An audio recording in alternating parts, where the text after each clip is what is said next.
क से कहानी में आपका स्वागत है दोस्तों। तो आज हम सुनेंगे वेद पुराणों की कहानियाँ। उससे पहले हम जानेंगे कि वेद क्या होते हैं। वेदों में ऋषियों द्वारा दृष्ट मंत्रों का संकलन है। यह बहुत विशाल है। कुछ मंत्र छंदोबद्ध तथा कुछ गद्यात्मक हैं।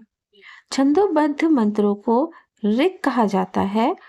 ऋक को ऋचा भी कहते हैं। इन्हीं के द्वारा देवी देवताओं की अर्चना की जाती है। वेद 4 प्रकार के होते हैं: ऋग्वेद, यजुर्वेद, सामवेद और अथर्ववेद। जिस वेद में ऋचाओं का संकलन है उसे ऋग्वेद कहा गया है। ये ही मंत्र जब गाए जाते हैं तब उन्हें साम कहा जाता है और सामों का संकलन सामवेद कहलाता है। गद्य प्रधान वेद को यजुर्वेद, जो यज्ञों के लिए प्रयुक्त होता है।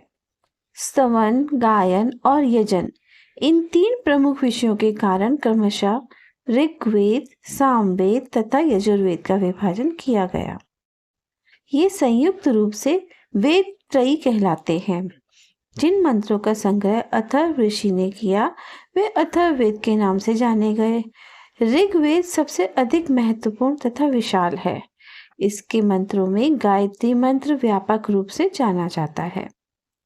ओम भूर्भुवः स्वः तत्सवितुर्वरेण्यं भर्गो देवस्य धीमहि धियो यो नः प्रचोदयात्। ये हमारा गायत्री मंत्र है। तो आइए अब जानते हैं कि आत्मा क्या होती है। ईश्वर ने पंचभूतों पृथ्वी, जल, अग्नि, गगन और वायु की रचना की। देवताओं ने उनसे अनुरोध किया, हम चाहते हैं कि कोई हमें अन्न और जल उपलब्ध करवाए, हमारा पोषण करे। ये सुनकर ईश्वर ने पंचभूतों से मानव की रचना की और देवताओं को उसमें प्रवेश करने के लिए कहा।